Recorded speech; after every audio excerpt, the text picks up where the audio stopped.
Welcome to P&L, Priorities and Lifestyle, with your host, Rob Schulz.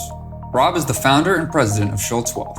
All opinions expressed by Rob and his guest are solely their own opinions and do not reflect the opinions of Schulz Wealth. This podcast is for informational purposes only and should not be relied upon for investment decisions. Please refer to our website for more information. Hello, everybody, and welcome to P&L, Priorities and Lifestyle. I'm your host, Rob Schulz, and today I have Kevin Kennedy of Kennedy Wealth and Tax Management. Welcome, Kevin. Thank you, Rob. I'm delighted to be here with you on Priorities and Lifestyles, one of my very favorite podcasts. Yeah, it's good to have you as well.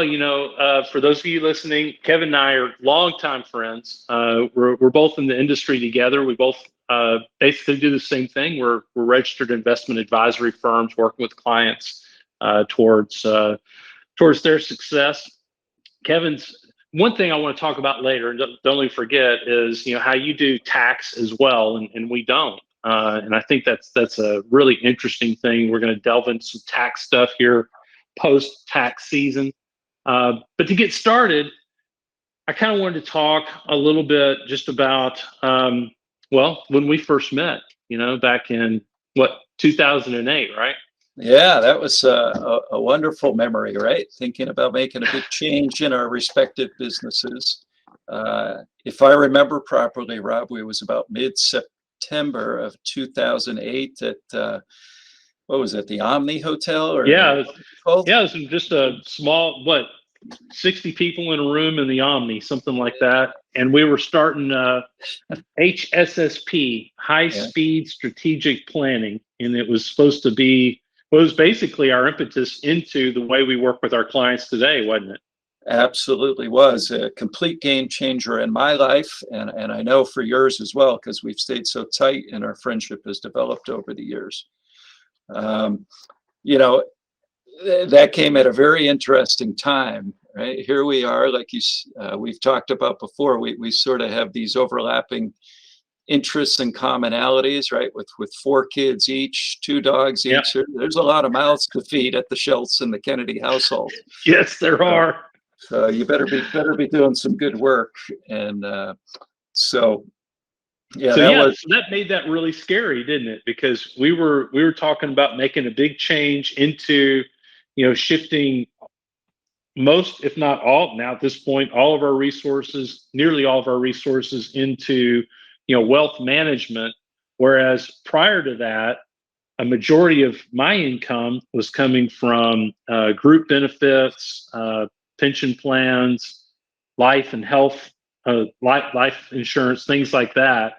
And for you, it had been primarily tax, right? That's right. And then in 2008, literally, I think Lehman Brothers went out of business that day. We're deciding that we're going to go into the investment business.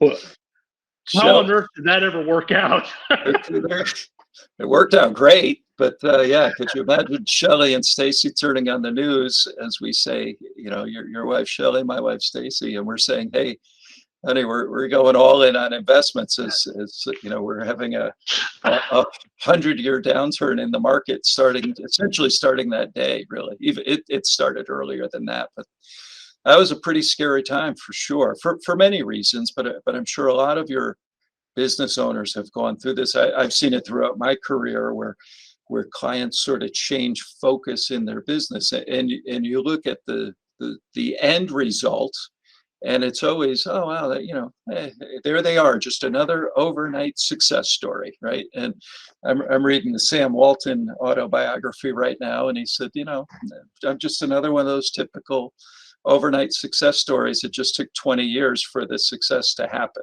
right? And that's usually what happens, right? Everybody's from the outside, everything looks easy, right? The way our business runs, I know it's the same way yours runs. I'm looking at you right now in this video. It looks very elegant. It looks like you're sitting in sort of a library, right? It's very peaceful and calm, and it's just, there's nothing to it, right? You're on cruise control, but you're in the background there. You're working hard, you and your team. And, and I know there's a lot of commonalities out there with all business owners, the risks that we all take. Sometimes we don't even understand what those necessarily are.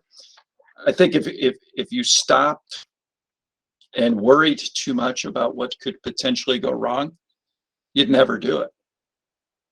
I think that's true.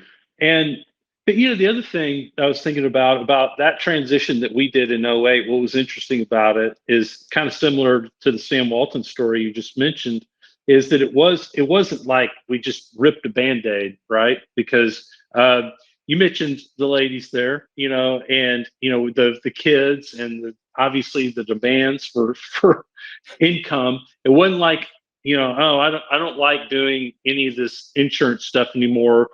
Let's just blow that up and go over here and do this. That wasn't an option for me. It wasn't an option for you as well either. And I think that well, I know you were a big part of helping me slowly transition over time, being able to kind of keep the focus on what the end goal was, day by day, week by week, month by month. This is where I want to be. Yep. And really it took, I don't know, how long did it take for you to get to where you felt like you were more in the investment business than you were in the tax business? That's a great question, Rob. I used to have a great saying with Greg, my business partner, is a wonderful guy. You know Greg very well. And I would just always say to him, Greg, if we could just bring in another client or a whole series of clients, just the next 100,000, the next, then I'll feel better. Then I'll feel better. And I think I finally stopped saying that to him now, but we've been doing this a long time, and it does. You're right. Making a significant change. It's not a Band-Aid that you should rip off.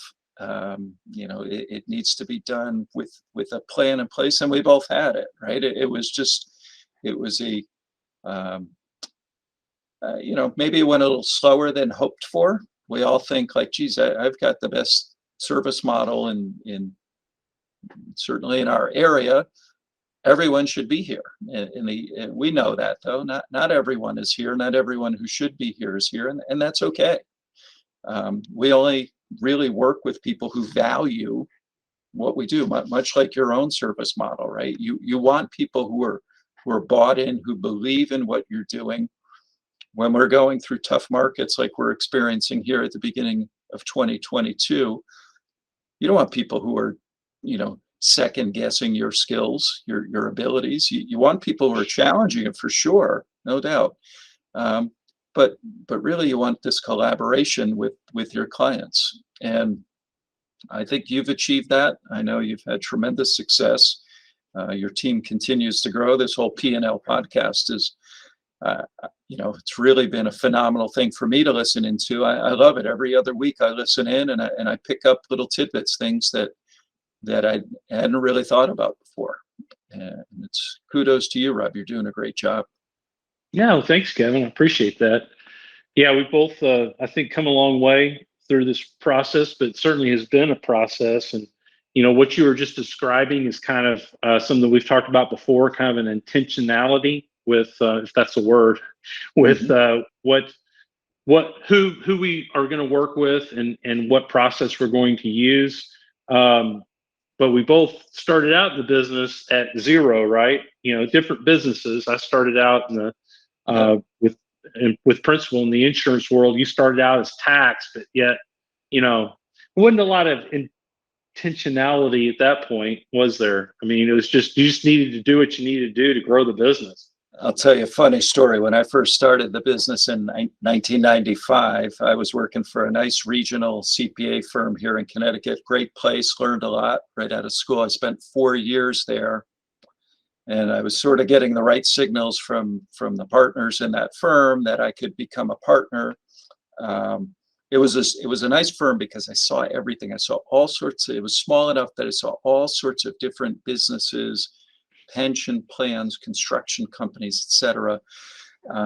There was a wonderful tax partner there who I learned a lot from. And I knew that's what business owners were interested in.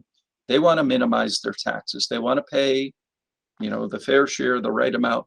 They don't want to leave a tip, as the old saying goes, right? Just make sure that they're doing, they're in compliance, they're doing the right thing. Most business owners, my experience anyway, was they don't want to pay for audited finance, small business owners. They don't want to pay for audited financial statements, reviewed financial statements, even compiled, because those are just a requirement from a bank, which in my view just indicates to me that they have debt. It's not really helpful. They have debt, and here's another bill on top of it that they basically stick in their file cabinet and don't do anything with. So my take on this was, let's go find these folks. Let's help them. Let's help them minimize their taxes, whether it's be retirement plans, executive comp, whatever it happens to be. Each case, as you know, is different. And work through all those types of things, because that's what people really value, right? They would pay you for that. And then, much like you start from zero. I think I was laughing earlier with you as we were prepping for this call. I'm not even sure if I did an Excel worksheet. I think I took an 8.5 by 11 piece of paper and sat down and said, okay, I'm making X at this CPA firm, which wasn't a lot at the time. I had just bought my first house. I said, what do I need to do to make 2X? And and I knew what it was. My wife Stacy used to laugh when we'd go out, and everywhere I went, I had a stack of business cards in my pocket. I knew, just a local guy, knew a lot of people. Everywhere I went, I would talk to people. And next thing you know, you start developing a following and the referrals take over. There's the business plan, right? It didn't need to be a 30-page complex document. Just the business plan is wake up in the morning, as my brother likes to say, wake up in the morning and feel like you're unemployed. Go do something to get yourself employed and get something happening for your business. And that's how I approached it. I think you did the same thing, right? Coming from the insurance side, right? You've got to learn how to develop business. And that's probably the hardest part of any business, I think. Oh, I would agree. And I love what Dan says. Like you said, wake up and pretend like you're unemployed. Sometimes one of my former business partners, Larry McNeil, used to say, we used to talk about how we're in business for ourselves, self-employed, and he would always correct us and say, no, I'm not self-employed. I have 127 bosses, meaning his clients. And that's kind of the approach, obviously, that we try to take when we're in the service industry, no question. Right. But yeah, just growing over time, like you said, at a certain point, and you and I just happen to hit at the same time, there's a little bit more intentionality that comes our way, where the business plan gets a little bit more complicated. And we've both been able to grow exponentially from there, which has been exciting. And it's you're right now, for instance, I was thinking, it's graduation season right now, and when our kids graduate, or when we graduate from high school or from college, it's almost like a forced transition, isn't it? I mean, I guess you could fail out of college and you wouldn't have to graduate, but most of us, that's what we want to do, and we do it, and it happens. There's a demarcation point. It's like, okay, you're graduating now. Your life is going to change right here. And for the rest of our lives, sometimes it seems like we tend to want to avoid demarcation points like that, don't we? That's a good point. I was just thinking about it last night. Stacey and I were talking. I said, geez, dude, can you imagine? I graduated from college 31 years ago, and she graduated 30 years ago. And I teased her. I said, well, her full disclosure, her program was 5 years, mine was 4. So we both finished on time, but I like to tell her I finished faster. So yeah. But yeah, you're right. Those forced demarcation lines, and then it's up to you, right? As a business owner, when do you want to make change in your business? It's usually not that radical. It's usually add a little new service to a particular company, add a new product, add a new service, whatnot. Sort of, again, that incremental change. But then I think one of the impetus of P&L is for business owners, and perhaps sort of that next phase of, okay, we've been doing this I don't want to die at the desk with my boots on, right? Maybe Right. maybe we want to sell this place. And you and I have been so fortunate to work with so many different clients and friends and help them through that transitional phase of, how do you get out of these businesses, and what does that mean? And it's not just specifically money. We've seen people sell for less dollars because they know that the clients that they've cultivated and developed over all these years will probably be better served by a different buyer, right? Have you seen that experience? I would imagine. Oh, no question. Yeah. I Mhm. mean, but trying to recognize that can be very difficult. But yeah, going back to the problem is obviously is it's not like, okay, you're supposed to do this like, like when you graduate from college age 22, or you're supposed to sell your business at age whatever. There's none of that. You got to kind of come up with all that and make that happen on your own. Just like a lot of the other changes that we have to kind of initiate on our own and enforce ourselves through. And for me at least, it helps to kind of go back just like we've just done and think about some of the changes that like we've made in our businesses that have worked out, and think about, wow, I was really scared about that, initially, but then I got through that fear. I worked hard at it. I got to the other side, and it was so much better. That to me at least can help. Um, the other thing, and I kind of want to talk about this a little bit because you come at some of this from a different angle than I do. That's from the tax standpoint. Right. Y'all have decided to, still maintain a very strong tax practice, and although most of your revenue is derived from the wealth management, you do the tax returns and the tax work for your clients, correct? That's absolutely right, Rob. Yeah. Yeah. And of course, we talk about this a lot. There's a lot of advantages to that from an efficiency standpoint for your firm as well as for your clients.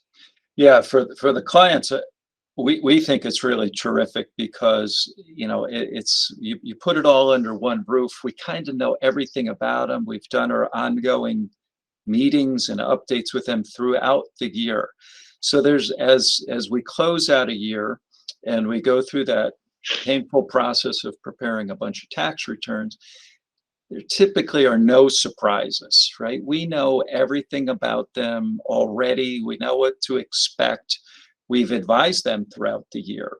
For some of our older clients with charitable inclinations, perhaps we've worked with them, whether it be to set up a donor advised fund or utilize the concept known as a QCD, a qualified charitable distribution from their IRA.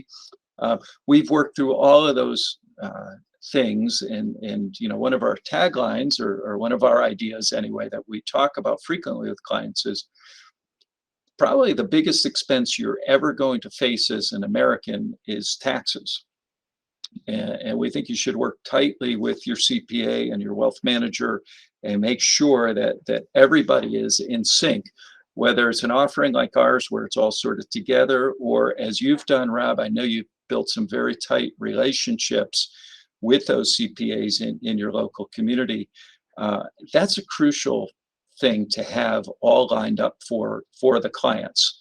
And it's really one of the reasons, Rob, that where we built out the wealth management offering, because way back when we were strictly doing tax work, and we had our mutual fund licenses and whatnot, we had some ancillary revenue coming in, but we would see so many mistakes come through from the investment side, and and it doesn't matter what the investment kicks off if it's a very high income person or a couple and they're getting short-term capital gain treatment, ordinary income treatment from a particular type of investment, that's not really helping them, right? You're losing, particularly in high tax states like ours up here in the Northeast.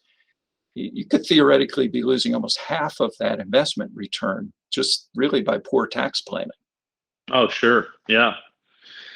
Well, I think it all comes down to planning, right? I mean, you've got you're exactly right. On the wealth management side, there's a tendency, I would say, to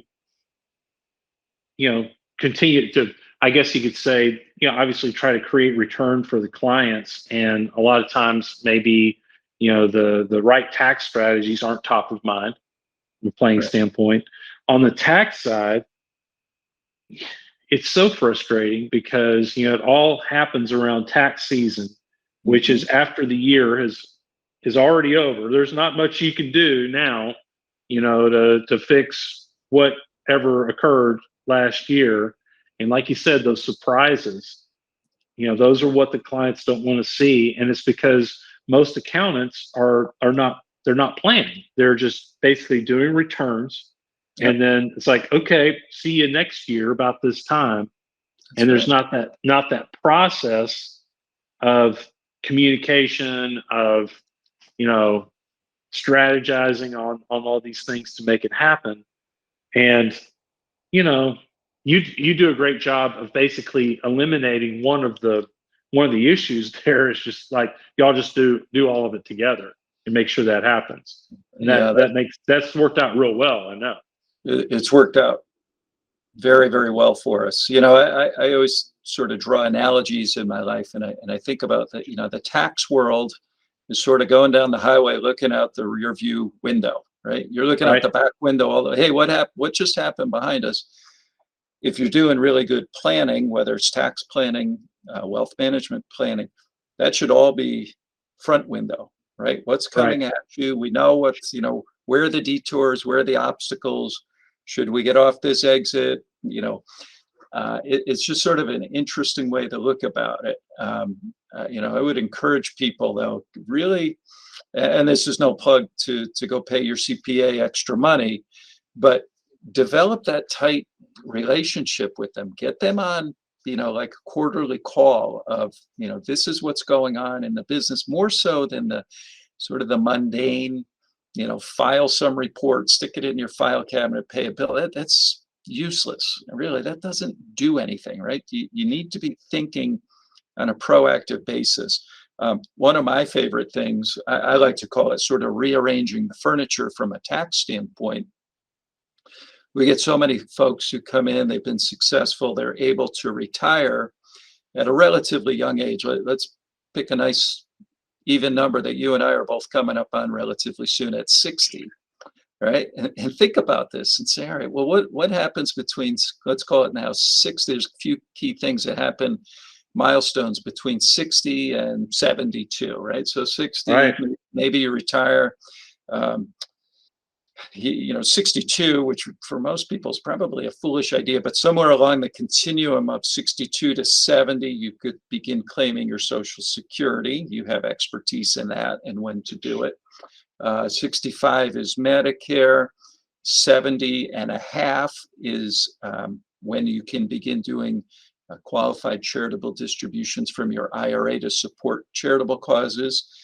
And now, under the Secure Act, they bumped out the required minimum distribution from retirement plans to age 72.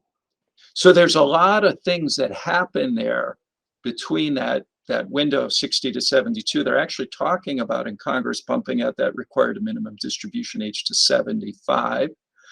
But we always look at that as an opportune time for our clients to, as I like to say, rearrange the tax furniture.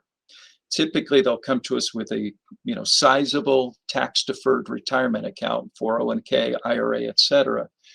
And we say, if we think about this and strategize and do this carefully over 10, 12 years, we can move a lot of that money from a tax-deferred strategy over to a tax-free, into a Roth IRA. And you're familiar with this, Rob, with the Roth conversions. And there's an arbitrage to it, right? There's a cost to doing it now. There's a cost to, I don't want to get too esoteric, but with the IRMA calculation around Medicare premiums, this is where a competent tax planning firm coupled with a great wealth management firm, can really provide you a lot of valuable advice. And we look at it all the time, and people get it and they say, whatever we're paying you, we're picking it up in tax savings, really. If it's done intelligently and the clients are open-minded, these are some of the really smart ways to sort of push that tax buck along the line and save you some cash. It's important. Yeah, and what I hear in there is, just the communication itself, obviously. And that's, again, that's that during the course of the year, having these conversations. And it's not only tax and investment, it's also insurance as well as estate. No doubt. And we all as teams in the industry try to keep our head up and alert whenever communicating with clients, right? My insurance agent is so good at that. He's the insurance agent for a number of my clients as well. And we'll be talking about a certain client, what we're needing to do, and I'll mention something, and he'll go, "Oh, what now? They have a what?" Because a lot of them have ranches and things like that and equipment. And he'll go back and check the schedule, right? It's part of the communication of, hey, you need to let your insurance know that you bought that new four-wheeler or whatever it might be. That's It right. needs to be insured from a liability standpoint primarily, right? Same thing on the estate side. You've got this great, nice estate plan all set up, and then the client goes off and buys something. You live here in Texas, buy something in Connecticut. Well, that changes the estate plan. We all have to be trained to be able to identify all these things that are happening and how they affect different pieces of the client's financial life.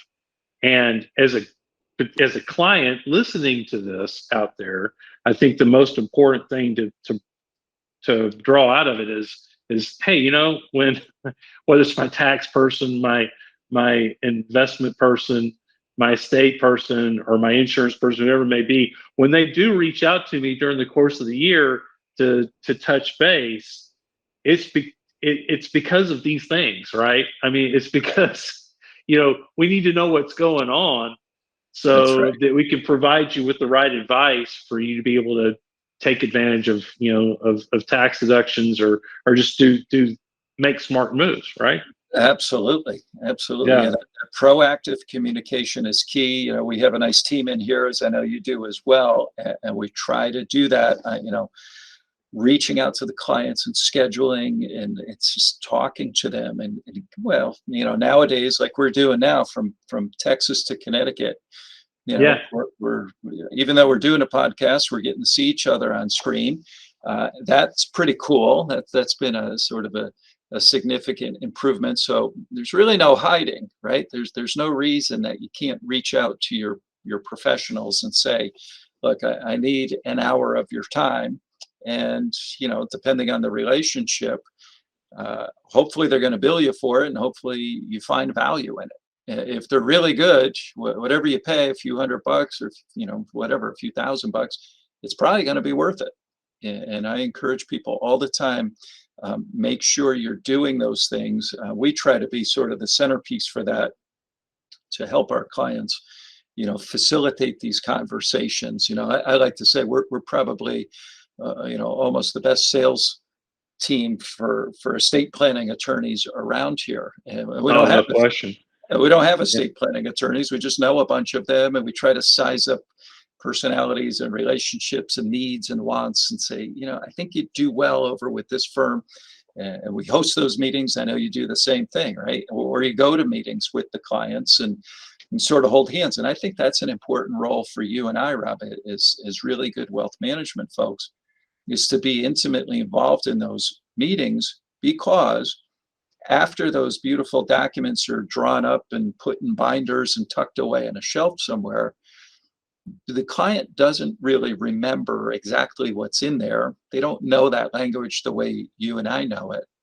And quite honestly, the estate attorney's not going to call them up. They're not on a No. semi-annual or a quarterly recall with the client saying what's changed in your life. They're transactional, and we're a relationship. It's not right or wrong. It's just different. And our job, part of the reason that we exist, is to make sure that those changes in clients' lives are being thought about and incorporated into their plans. I've read more legal documents than I ever care to think about without being an attorney. And you see most of them are very good, but they're complicated. They really are.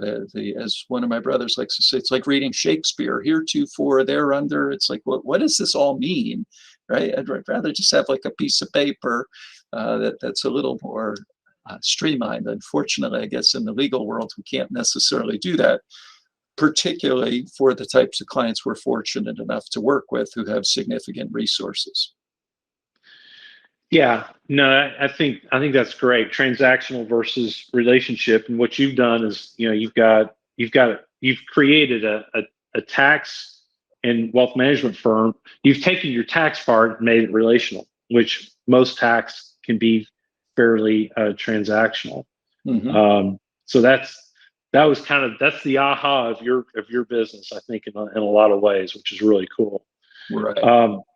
And the other thing is, a lot of times people, and this is anybody else who's in the service industry may be able to recognize this, but if we see a client, 4 times a year, let's say, and we have another client that we don't hear from at all over the course of the year, because of the way we charge on the assets that we manage, and we continue to do that, obviously, they both pay the same thing. And,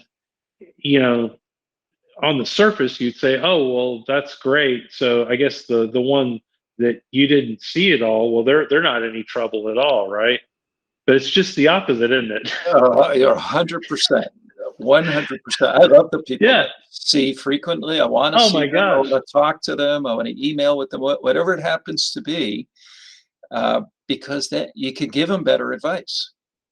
Yeah, and in the end, I mean, it just ends up better for everybody, and that's why we're in this business, is to be able to communicate and engage and move the ball down the court, as I like to say.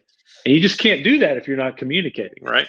Absolutely. And then, in a couple's situation, right? It could be either spouse is typically a little more interested in this type of work and engagement, but our approach always is we want to communicate with both spouses, because sometimes we need to be very blunt and say, look, one of you is going to pass before the other. And that's a very scary thing if you're the spouse who's not particularly interested in these issues, right? You have the whole grieving process as you lose a spouse. But the last thing you want to be doing at that time is looking through, your spouse's Rolodex and say, what's that Schulz's guy? Where is he? Is he from the golf club, the hunting club, or does he manage our money? I don't remember that guy. I met him 20 years ago. That's no good, right? We don't like that at all. We want both spouses fully engaged, and I try to tell people, like, look, 45 minutes to an hour. We like to meet 4 times a year if we can. I know your model is more on the 2 times a year. The reality is most people like to meet about 3 times a year. Yeah, that's about right. It's about somewhere in that middle, unless something big's going on. They're selling the business. They're moving, out of state. There's some really big thing, and then we'll meet you 10 times. It doesn't matter, and that's when you should lean on us as much as absolutely possible. That's when we're here for you. Absolutely. Yeah, but I just think I've always thought that was interesting that the best clients are the ones that are actually engaging on an ongoing basis, communicating, and we're spending time with them. And we have clients that don't engage, and eventually I think they kind of go away because, you just don't have the communication that needs to be there to be able to, really do for them what we're able to. Communication. This whole podcast has been about communication. It's about Yeah, it's about trying to actually, sit down and talk about issues, and also the forward thinking. I loved it when you mentioned that as well. That and we do that all the time. We'll come in. It's like, okay, so what's your compensation? And they'll say, well, I made X last year. It's like, no. What are you going to make this year? Well, I don't know. It's like, well, guess. But That's that right. guess about what you think the future looks like is more accurate than trying to use the past numbers when you're doing financial planning, right? That's right. That's right. Yeah. Because it's all guessing. It's financial guessing. Sometimes I tease. Well, you've nailed this. I think you told me this years ago, right? It's not a financial plan. It's not a noun. It's a verb. It's planning. It's ongoing. It's ever changing. And this one hit me close to home. I remember years ago doing a financial plan for mom and dad, and laid everything Yeah. out. Gosh, this has got to be, I don't even remember, maybe 15 plus years ago. And set up some new accounts and whatever. We sat in my conference room, reviewed the whole 75-page plan, send mom and dad some FedEx. They're local, but send them a FedEx to open some accounts or whatever it was. And they returned some documents, including the plan. And I just remember calling my dad and saying, hey, Dad, you sent back this plan that I spent so much time on creating and doing. And I could just picture him on the telephone, just shrugging his shoulders. And he said, well, what am I going to do with that? And I'm like, you know what? He's right? Because it doesn't mean anything. You stick it in the file cabinet or on the shelf. It's, the decay rate on a financial plan is, the half-life, I guess, is what the scientists would call it. It becomes useless. The static open up a financial plan from 10 years ago, and then open up one from today, and you'll see a very different scenario, right? Life changes, things happen, markets change, life changes, marriage, divorce, death, all sorts of things occur. And I think that's a commonality that you and I share, right, Rob? It's not a financial plan, it's financial planning, and it's on an ongoing sort of modular basis, right? We're not going to come out with, gosh, the software that we both have now, you could probably get to what would you think, 100 easily page financial plan that tells, you and I who are similar age and are, I like to say early 50s, but maybe we're getting closer to mid. Yeah. Right. How much money are you going to have when you're 92, Rob? Right? It's directional, but it's not necessarily accurate. I'm more interested in, if we're, again, like in the, say, mid-50s, how are we going to be situated at 60? Right? And are we going in that right direction to where we want to be at 92, or legacy planning for our kids and future grandchildren and whatnot? Right? That's where it's. Yeah, that's exactly right. And, a traditional retirement plan, like, for instance, we're talking about right now in our firm, once you have that handled and you have what I like to call the altitude, I always think of, we don't know what's going to happen in the future. So, these standard deviations spreading out like the light emitting from a flashlight, right? That's right. Spreads out. We don't really know exactly where it's going to hit, but the higher your number is, the less likely that the lower beam's going to hit zero. Is the way I like to put it. Yeah. So you get your clients to that point, and then it's like, now what? You're exactly right. Now we're talking about, okay, legacy planning for kids, obviously business transition, a lot of tax strategies involved, and all those types of things. Certainly the planning shifts, doesn't it? And that doesn't exactly fit into financial planning software. That's where a lot of that ongoing communication and keeping notes and, trying to help now push the ball down the court towards some totally different goals than what they had originally. That's right. It gets really complicated. That's when it gets complicated from a tax and investing standpoint, doesn't it? Well, I think it becomes almost more of a psychological scenario. And Sure. as you mentioned, what would the pilots call it? The altitude and the elevation. And I'm not sure exactly what the difference is between the two, but it means something when you're flying over the tops of the mountains. And you better have that number right, whatever it is. But I've seen this, and I'm sure you have, Rob, with the clients with significant resources. Family issues become important, and I'm sort of an old slogan guy, saying type guy. I remember reading this old Jewish proverb from years ago that said, "With much wealth come many worries," Right. and it's not internal to that couple, right, or that individual who has accumulated a significant number of assets, and they're fine. It's what do we do with the family, right? Whether it's their own kids, siblings, in-laws, and I see it constantly, and sort of that tug and pull of trying to figure out what is the right thing to do so that you can help the people that you love without enabling them.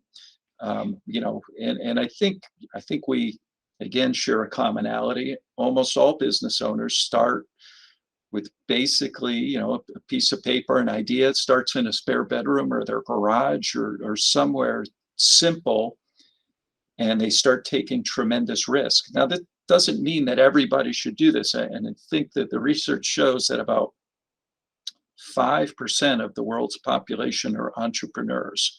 And I think you and I are very blessed to be able to work with a significant number of those, right, within our client base. Yeah. If I look, we got way more than 5% entrepreneurs, which is pretty cool. But just because one generation or one person in the family has had really good success, what does that mean for other family members? And how do you convey those values to people, right, and to other family members? And how do you help people without making them too reliant, right? You've seen these signs, in certain city parks or whatever, don't feed the animals. They'll get used to it, right? Yeah. It's a hard balancing act, and we spend a lot of time with certain people trying to help them make really good decisions so that we're helping the family without sort of hurting them in a weird way. You understand what I'm saying, right, Rob? I do, and it is hard, and a lot of times it's a perspective thing, right? So everybody within a family like that is going to have a different perspective how they perceive that money and where it can be best be used. And I mean, sometimes you can help people with their perspective, sometimes you can't. And it does. It becomes very much much more about the relationships than it does about the money in a hurry. That's right. And I think the clients appreciate the fact that you and I have been fortunate to work with a number of different other very successful families. So obviously, never revealing names or information. Most of our clients don't even know each other. So, but we say, in this one circumstance, this is what a family thought about doing, with a similar fact pattern. Or here's another way that you might want to think about it, right? That old, you might want to consider conversation, right? Just flat out giving money to people who are not necessarily going to use it wisely. Is that a good idea or a bad idea? And we go through this all the time when I explain to clients, the annual gifting rules, which are now, as you know, up to $16,000 a year per person, or the lifetime exemption, which, coming up in the, 2025 or 2026, I forget off the top of my head, where there's going to be a significant change to the federal estate tax and gift tax levels. This may be an opportune time to make some advanced gifting for a variety of different reasons, given whatever the client's financial situation is. But what I tell the clients, the givers, our clients are always the givers. I'm like, look, if it's a gift, it's a gift. It's no strings attached. They do what they If you gave them a sweater that they don't like, you don't tell them, hey, you can't go return it for a pair of sneakers.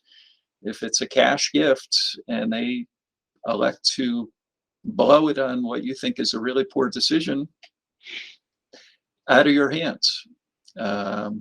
So those are sort of the interesting dynamics, and then that's where I would encourage people to keep a tight relationship with your wealth management person. It's crucial. Yeah, and work through all those things, and know what your options are, and yeah, like you said, I think a lot of times we want to maintain control over those funds and over people. Mm-hmm. The best example that I use a lot of times with clients is when your kid gets ready to drive, there are a couple of ways to make sure that they're safe on the road.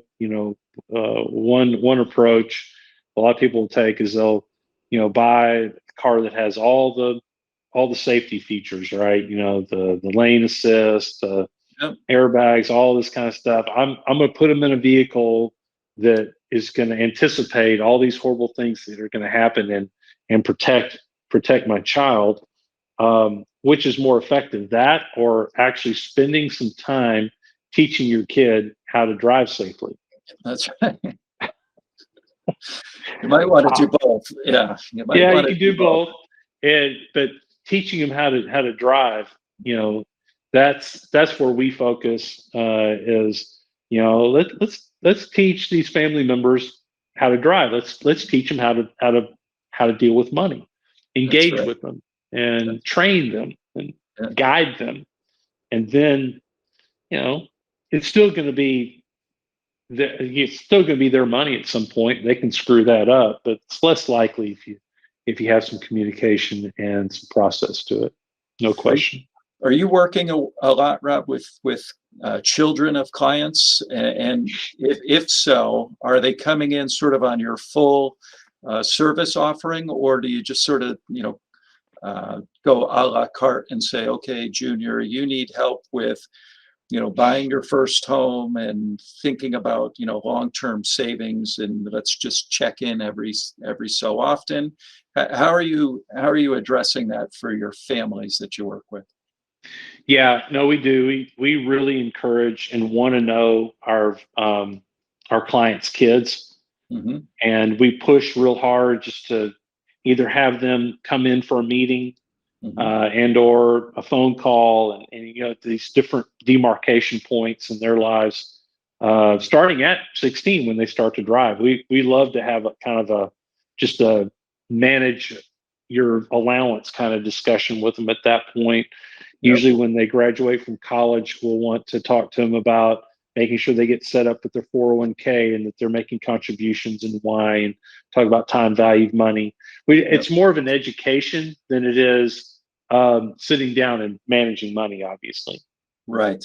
That it's interesting that you mentioned that, like around 16, where the kids start, maybe their first summer job or whatnot. Great time to start to teach the kids about Roth IRAs, right? Right. The problem most of us have is we get, a little more mature and make some pretty good money. You get limited on what you can actually contribute to those tax-free Roth IRAs. But when you're really young and you don't need the tax savings of a traditional IRA, wonderful time to get the kids started and go through all of those conversations. I've even tried to do it with my own kids of sort of a matching bonus plan from mom and dad. You put in X, from your summer job, mom and dad will match X, and boom, all of a sudden you've got 2X in a a tax-free account. If you leave it alone, set it up, and let that thing run for years and years, that will turn into a tremendous amount. Great learning opportunity for kids right there, and a way for parents to sort of, teach them how to drive, so to speak. I love it. Yeah, just all those kinds of little things can make a huge difference for them. And it is, I think it's more of an education process with, and just being I always joke, I tell my clients, it's like, look, if your child comes in, as a young adult or as a child to talk to me, I'm probably going to tell them the same thing you tell them, it's just they're actually going to listen to me. That's right. And none of our kids really listen to their parents, right? Well, I did a lot of coaching, as you know, 17 years of Yeah. hockey coaching, and for whatever reason, I frequently sort of drew the short straw of being the head coach, which is almost You did. the worst job in the world in many regards, but very rewarding in others. Anyway, I always had great other fellows that I would coach with, and we always had this arrangement that, listen, Rob, I'll coach your kid, boy or girl. I'll be in charge of speaking directly to your kid if something needs to be corrected, and likewise, you'll be speaking to my kid about what they need to do, because there is nothing worse, and I've seen it countless times. The very often the father coaching a kid on the ice or on the field, all good intentions. It's just, it doesn't go well. Right. And Yeah. I think that's sort of a corollary, right? Let me talk to your kids about this stuff and give them some ideas. They might actually respond to it. But you mentioned something interesting, Robert. Are you telling me after, like, what is it? How many years do you go to school? Is it K through 12 plus typically 4 or 5 in college? So let's just be kind and say 16 years of education, and these kids don't know anything about investing, taxes, mortgages, credit cards, nothing. Nope. Isn't that amazing? Not at all. Wow. It is absolutely amazing. If they know it, it's because they listened to their parents, or they were interested in it, but no, they didn't get it through the education system. And it's a real problem, isn't it? It's a huge issue in this country, and I think there are little rumblings of change. Some of my kids, they all went to different high schools, and 1 or 2 of them have had sort of finance clubs and some education around it, but they're electives, right? I mean, that to me should be baseline blocking and tackling, simple reading, writing, arithmetic. You got to know how this works. As you know, I run a little summer program for sort of late high school, early college kids, and it's mostly centered around the investing side of life. But I run a whole separate session on income tax, and I just take our tax planning program and I lay out some very simple scenarios. You get out of school and you're young and you're renting a place, or you're living with mom and dad. And you make X number of dollars, this is what it's going to cost you. And then maybe you get married and you buy a place, and this is what, and hopefully you're making more money, and this is what it's going to cost. And I get the calls all the time. I have a big family. I've got a whole pile of nieces and nephews, and that first paycheck or that first tax return where they're not necessarily getting a refund is like, what happened, right? I can't believe this is an outrage, right? Look, we all need to pay some tax. I get it. I'm on board with that. But I think as parents, and certainly as professionals that you and I are, we owe it to these young people to actually teach them some of these real world skills. It doesn't take a long time. Your book, by the way, is awesome at that. Yeah, thanks. I love that book. I love that. What's the name of that again? I forgot already. Thoughts on Things Financial. Yeah. Your Guide to a Chaotic Money World. And I did that. That's who I wrote that book for, was that whole swath of, I guess, younger folks generally that just are like, need to know some basic stuff to be able to make some good decisions, right? Right. And it's all just kind of common sense stuff that you and I got to learn the hard way, probably. Yeah. I think, I don't know. I think the way I learned it was, my parents were great savers and smart awesome stuff. But there was nothing for me, even going through the accounting program at a, University of Connecticut's great school. There was nothing really about personal finance. Zero. No, none of it. Same here. Yeah. It's amazing. And there's a whole swath of Americans that live kind of paycheck to paycheck, and and especially right now, with unemployment low and so forth, that it's not an income problem, it's an expense problem. No doubt. And it's an understanding of what to do and how to allocate, just some smart decisions and some automation of savings, and just knowing. I get people that come in here all the time. Well, I had somebody come in last week that really was set up pretty good. Younger family with 4 kids. Those are always fun to work with. Yeah. It's a challenge educating all those kids, right? And still being able to retire. And so looking at it, and I'm like, man, you're actually in a pretty good spot, because you've been making these contributions to your 401k. And he's like, yeah, my first manager at my job, just like wouldn't leave it alone, just said that I had to contribute, 8%, I think is what he said. I just have to do it, and just made me do it. He said, I didn't understand it at the time, but I do now. Yeah. Change that family's life. For sure. By, well, and there's another step, right? And I'm very upfront with people. I'm like, look, I've made a million financial mistakes. There's no doubt, right? And I took tremendous risk, going it alone, just as Stacy and I were getting married, buying a house, having all these kids, buying other houses, changing the business. I mean, you name it, I've probably made the mistake. But there's very simple fundamental tenets, exactly that. Get into the 401k plan. If there's a match, pick that up. But I think a missing piece to that is, it's pretty easy nowadays to also set up a regular taxable investment account. Right. Oh, so true. Just dollar cost average in, right? And that's what was missing for this family, for instance, was that, and that does not get talked about nearly enough. You're exactly right. Yep. I think the other thing that people are still living in the past on, they have no idea that under President Trump, the tax code was changed substantially such that, for example, a married couple, the standard deduction has increased substantially. And right. You're also familiar with what we call the SALT deduction. State and local tax is capped at $10,000.